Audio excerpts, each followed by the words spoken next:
जय हिंद बच्चों, इस समय हम लोग महामना इंस्टीट्यूट के यूट्यूब चैनल से जुड़े हुए हैं और इस चैनल में मैं आपका स्वागत करता हूं। आज हम लोग क्लास 12 फिजिक्स यानी भौतिक विज्ञान के सेकंड चैप्टर स्थिर वैद्युत विभव तथा धारिता के क्वेश्चन नंबर 8 यानी इस समय हम लोग आंकिक प्रश्न कर रहे हैं और आंकिक प्रश्न में हम प्रश्न नंबर 8 देखने जा रहे हैं।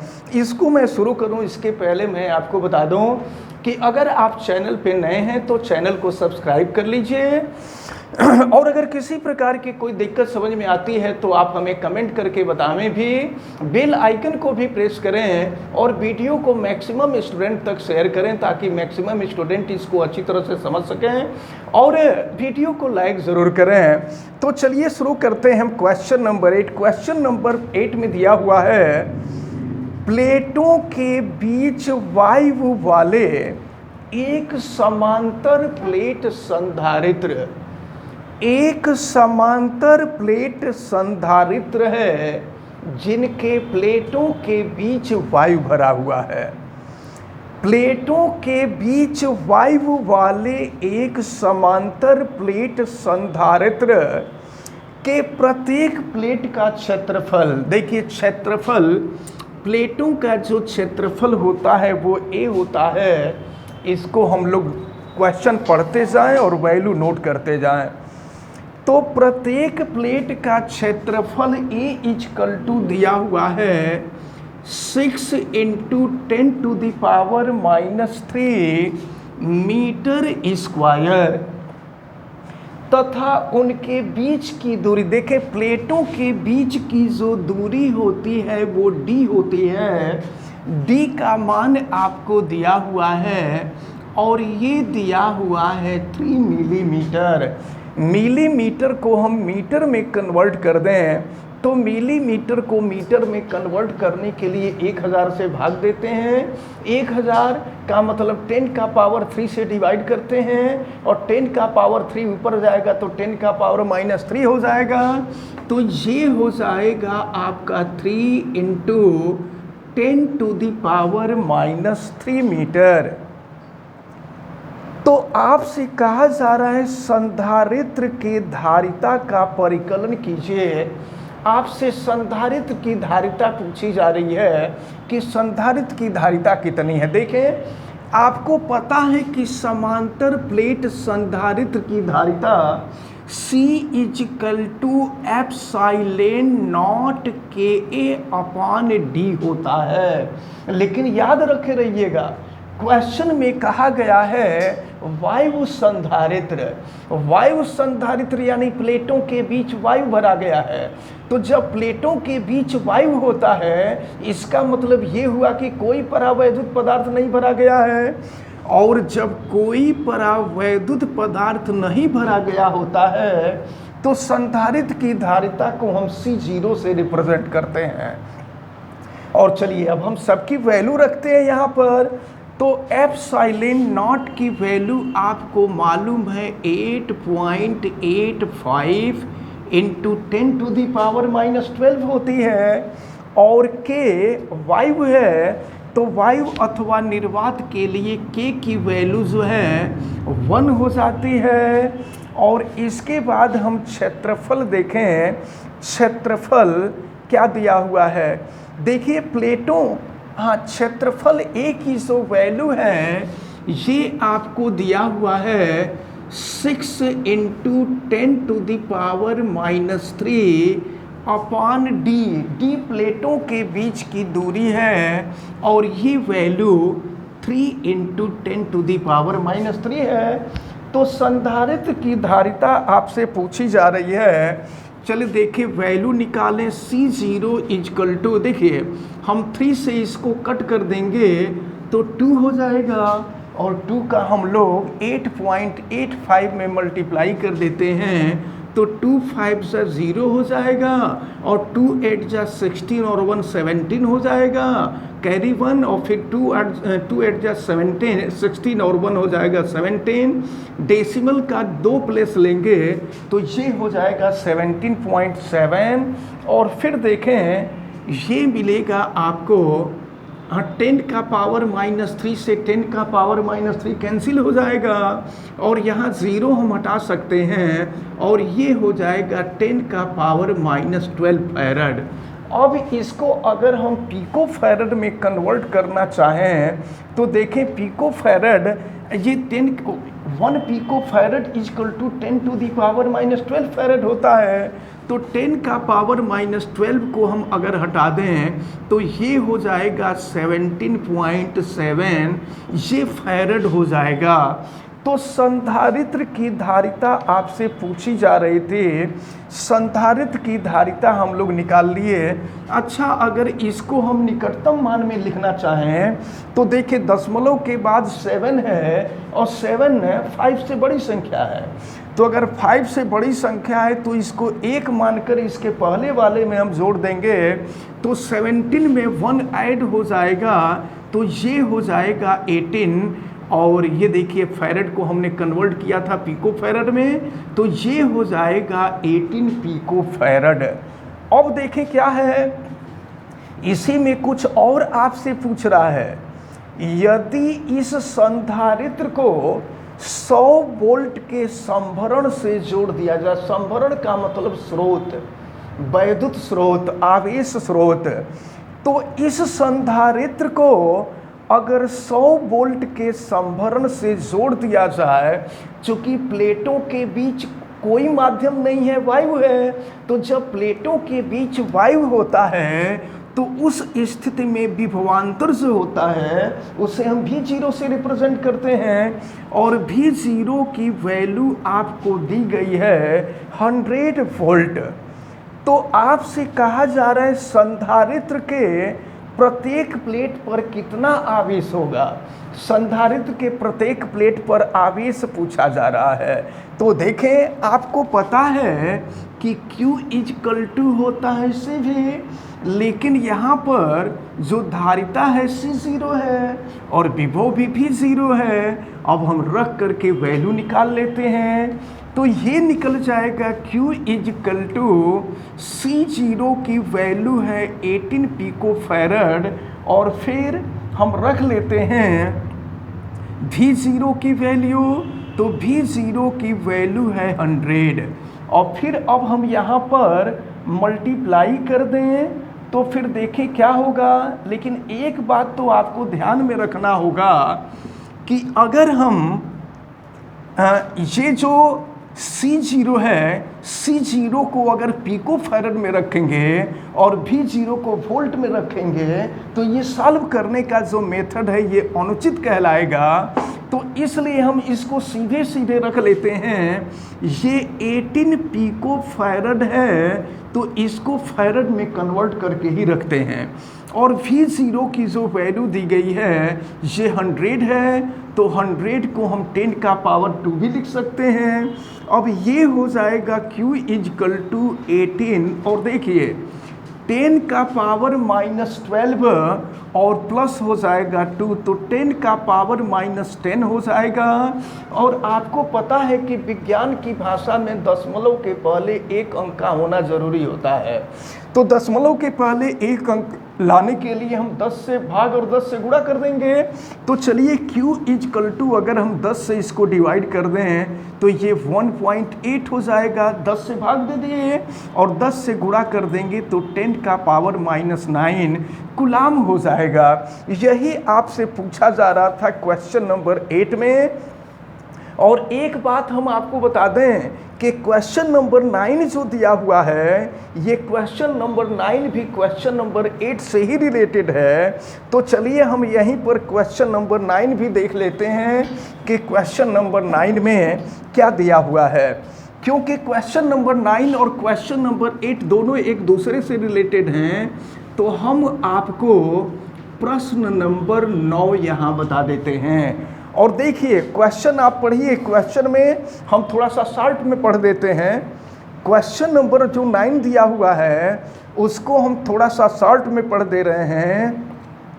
आपसे ये कहा जा रहा है कि संधारित्र के प्लेटों के बीच, क्वेश्चन नंबर 9 को हम थोड़ा सा शॉर्ट में पढ़ रहे हैं। संधारित्र के प्लेटों के बीच 3 मिलीमीटर मोटी अभ्रक की एक शीट। एक बात जरा ध्यान समझिएगा, प्लेटों के बीच की जो दूरी थी वो 3 मिलीमीटर थे। प्लेटों के बीच की दूरी 3 मिलीमीटर थी और यहाँ पर जो परावैद्युत पदार्थ भरा जा रहा है ये भी 3 मिलीमीटर मोटी है और ये अभ्रक है। तो एक बात यहाँ से क्लियर होती है कि प्लेटों के बीच की दूरी भी 3 मिलीमीटर है और जो परावैद्युत पदार्थ भरा गया है, परावैद्युत पदार्थ की मोटाई भी 3 मिलीमीटर है। इसका मतलब ये हुआ कि प्लेटों के बीच परावैद्युत पदार्थ पूर्ण रूप से भरा हुआ है और इस परावैद्युत पदार्थ का जो परावैद्युतांक दिया हुआ है वह 9 दिया हुआ है। तो देखें, आपसे पूछा जा रहा है अब आपसे ये पूछा जा रहा है कि क्या होगा, अब क्या होगा। तो इसमें 2 पार्ट दिया हुआ है। ए में दिया हुआ है कि वोल्टेज संभरण से जुड़ा रहे। इसका मतलब ये हुआ कि संधारित्र को अगर बैटरी से हम जोड़े रहें और बैटरी से जोड़े रहने के दौरान ही प्लेटों के बीच में परावैद्युत पदार्थ भर दें, प्लेटों के बीच में परावैद्युत पदार्थ भर दें, तो उस स्थिति में संधारित्र की धारिता पर क्या प्रभाव पड़ेगा। और फिर आपसे बी पार्ट में दिया है कि संभरण को हटा लिया जाए, यानी बैटरी का जो कनेक्शन है, बैटरी का कनेक्शन हटा करके अगर प्लेटों के बीच परावैद्युत पदार्थ भरा जाए। देखिए 2 स्थितियां हैं यहाँ पर। पहली स्थिति ये कही जा रही है कि प्लेटों के बीच परावैद्युत पदार्थ भरा जाए लेकिन उस समय बैटरी को डिस्कनेक्ट न किया गया हो। और दूसरी स्थिति कहा जा रहा है कि प्लेटों के बीच परावैद्युत पदार्थ भरा जाए लेकिन बैटरी को डिस्कनेक्ट करने के बाद भरा जाए। तो आपसे यही संधारित्र की धारिता पूछी जा रही है। सबसे पहले एक काम हम करें, ये देखें कि जब परावैद्युत पदार्थ भर दिया जाता है तो संधारित्र की धारिता कितनी होती है। तो प्लेटों के बीच जब परावैद्युत पदार्थ भर दिया जाएगा तो उस समय संधारित्र की धारिता को हम C से रिप्रेजेंट करते हैं। जब कोई परावैद्युत पदार्थ नहीं भरा गया होता है तो संधारित्र की धारिता को C0 से प्रदर्शित करते हैं और जब प्लेटों के बीच परावैद्युत पदार्थ भर दिया जाता है तो C से प्रदर्शित करते हैं। और हमने आपको रिलेशन बताया था C/C0 = K और यहाँ से अगर C की वैल्यू निकालेंगे तो C0 K हो जाएगा। हम यह देख रहे हैं कि प्लेटों के बीच परावैद्युत पदार्थ भरने के बाद संधारित्र की धारिता क्या होगी। तो अब देखें C0 की जो वैल्यू, C0 की वैल्यू हम 18 पिकोफैरेड निकाले थे क्वेश्चन नंबर 8 में। तो ये है 18 पिकोफैरेड और K की वैल्यू है 9। अब हम यहाँ पर मल्टीप्लाई कर दीजिए। K की जो वैल्यू है 6 दिया हुआ है, 9 नहीं है। K की वैल्यू 6 दी गई है।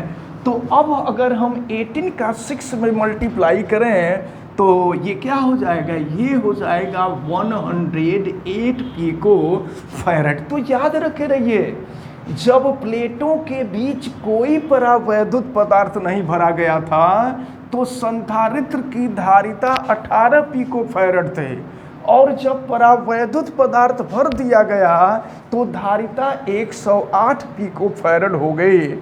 अब देखें, अब इसमें फर्स्ट पार्ट जो पूछा जा रहा था वो ये कहा जा रहा था कि अगर वोल्टेज संभरण से जुड़ा रहे, यानी प्लेटों के बीच परावैद्युत पदार्थ भरने के दौरान बैटरी को अगर डिस्कनेक्ट न किया गया हो तो उस स्थिति में क्या होगा, तो जरा देखें, पहले आवेश जो मिला था वह 1.8 इंटू 10⁻⁻⁹ कूलाम के बराबर था। अब जरा बाद वाला आवेश हम देखें तो बाद वाला जो आवेश होगा ये हो जाएगा आपका Q = CV, लेकिन यहाँ पर वोल्टेज हटाया नहीं जा रहा है। तो वोल्टेज हटाया नहीं जा रहा है तो जो वोल्टेज पहले था, पहले वोल्टेज 100 वोल्ट का था, वही वोल्टेज अभी भी होगा, तो ये भी 0 हो जाएगा। अब ज़रा ध्यान पूर्वक देखें, C की वैल्यू हम रखते हैं, ये हो गया 108, और इसके बाद हम यहाँ पर V0 की वैल्यू रख देते हैं, तो V0 की वैल्यू है 100। अब हम यहाँ पर 100 का मल्टीप्लाई कर दें, फिर देखें क्या मिलेगा आपको। तो ये हो जाएगा 108 और इसके सामने हम 2 0 भी रख देते हैं, तो इतना कूलाम हो जाएगा।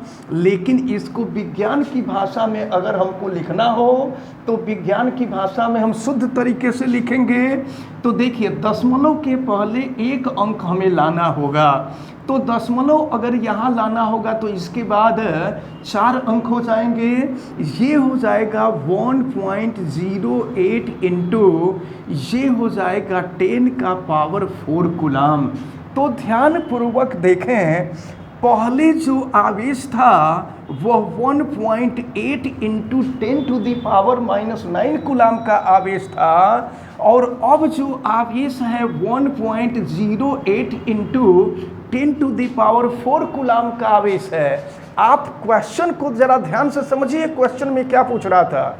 क्वेश्चन में ये पूछा जा रहा था कि संधारित्र पर क्या प्रभाव पड़ेगा यदि प्लेटों के बीच परावैद्युत पदार्थ भर दें और भरते समय बैटरी को डिस्कनेक्ट न किया गया हो।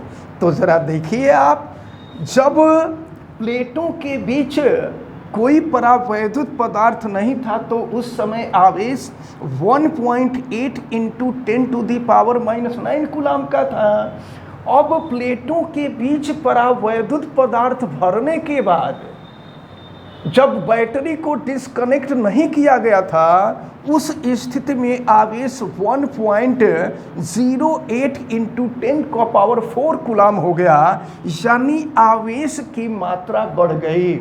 तो आवेश की मात्रा बढ़ जाती है, इसको आप अच्छी तरह से दिमाग में रख लीजिएगा कि जब बैटरी को डिस्कनेक्ट किए बिना जब प्लेटों के बीच परावैद्युत पदार्थ भर देंगे तो संधारित्र के प्लेटों पर जो आवेश होगा वो आवेश बढ़ जाएगा। अब इसके बाद ज़रा बी पार्ट में देखें कि बी पार्ट में क्या है। तो अब बी पार्ट में कह रहा है कि संभरण हटा लिया जाएगा। संभरण का मतलब बैटरी का जो कनेक्शन है, बैटरी को डिस्कनेक्ट कर दिया जाए। तो जब बैटरी डिस्कनेक्ट कर दिया जाएगा तब तो आवेश के मान में किसी प्रकार का कोई परिवर्तन ही नहीं होगा, क्योंकि बैटरी डिस्कनेक्ट कर दी गई है। तो जब बैटरी डिस्कनेक्ट कर देंगे तो आवेश के मान में कोई परिवर्तन नहीं होगा। अब ज़रा देखा जाए कि विभव के मान में क्या परिवर्तन होगा। अब विभव कितना हो जाएगा, तो फार्मूला तो वही है Q = CV, लेकिन यहाँ पर पहले जो आवेश था वो Q0 था। और चलें ध्यानपूर्वक देखें, या दूसरी चीज़, एक चीज़ और यहाँ पर एक सूत्र मिलता है कि V0/V = VK होता है। जैसे C/C0 = K होता है, V0/V = K होता है। तो अब अगर यहाँ से V की वैल्यू हम निकालना चाहें तो ये हो जाएगा V0/K। तो V0 देखिए क्या है, V0 यानी पहले का जो विभव था वो 100 वोल्ट था, और यहाँ पर जो परावैद्युत पदार्थ भरा गया था उसका परावैद्युतांक 6 था। अब 6 से इसको डिवाइड कर देंगे तो 16.67 वोल्ट हो जाएगा। तो पहले जो वोल्ट था वो 100 वोल्ट था और अब जो वोल्ट था वो 16.67 वोल्ट था, यानी विभव कम हो गया। तो इन दोनों बातों को आप जरा ध्यान में रखे रहिएगा। अगर बैटरी जुड़ी रहेगी, समझिए ध्यान से, अगर बैटरी जुड़ी रहेगी और प्लेटों के बीच परावैद्युत पदार्थ भर दिया जाएगा, इस स्थिति में संधारित्र के प्रत्येक प्लेट पर का आवेश बढ़ जाएगा, विभव के मान में कोई परिवर्तन नहीं होगा। लेकिन दूसरी स्थिति, अगर बैटरी को डिस्कनेक्ट कर दें और बैटरी को डिस्कनेक्ट करने के बाद प्लेटों के बीच परावैद्युत पदार्थ भरा जाए, तो इस स्थिति में होता क्या है कि इस स्थिति में आवेश के मान में तो कोई परिवर्तन नहीं होता, लेकिन विभव, पहले विभव 100 वोल्ट का था और अब विभव जो है 16.67 वोल्ट का हो गया, यानी अब विभव जो है घट गया है। अच्छा, एक छोटी सी गड़बड़ी है, ज़रा इसको देख लीजिए। क्योंकि यहाँ पर C जो रखा गया था ना, तो ये पिको फैरड में रखा गया था। तो अगर पिको फैरड में था तो इसको हम फैरड में कन्वर्ट कर लेते हैं। देखिए 108 इंटू 10 का पावर -12 हो जाएगा।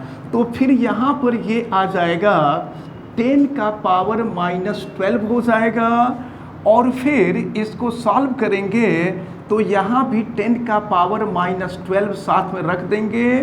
तो फिर क्या हो जाएगा, ये हो जाएगा आपका 1.08 इंटू 10 का पावर -8 कूलाम हो जाएगा। और ये जो बी पार्ट है, बी पार्ट तो 16.67 वोल्ट होगा ही। अब इसके बाद इसमें दो क्वेश्चन और रह जा रहे हैं, क्वेश्चन नंबर 10 और क्वेश्चन नंबर 11। इन दो क्वेश्चन को हम लोग नेक्स्ट वीडियो में देख लेंगे।